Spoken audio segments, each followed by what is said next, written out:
Kabar terbaru Karen Vendela, mantan tunangan Boy William.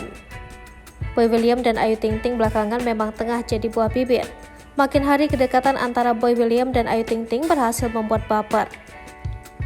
Bagaimana tidak, keduanya malah tak risih dijodohkan dan gencar menunjukkan kemesraan.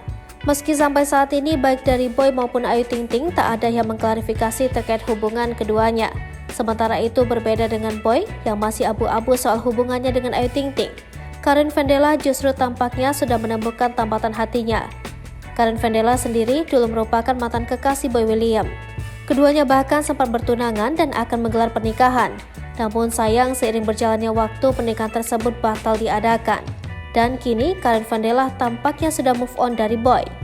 Melansir dari postingan Instagram pribadinya, Karen Vendela membagikan potret dirinya selfie di depan kaca. Tak sendiri, di sampingnya juga berdiri seorang pria yang memakai kemeja coklat tengah memegang buket bunga mawar merah yang super besar. Saking besarnya buket bunga mawar merah itu sampai menutupi wajah sang pria. Kuat dugaan sosok pria tersebut identitasnya memang masih disembunyikan oleh Karen Vendela. Meski begitu, Karen mengisyaratkan bahwa sosok tersebut spesial karena bersamanya saat momen perayaan Hari Valentine. Sontak saja usai diunggah postingan tersebut langsung banjir komentar dari rekan artis hingga warganet.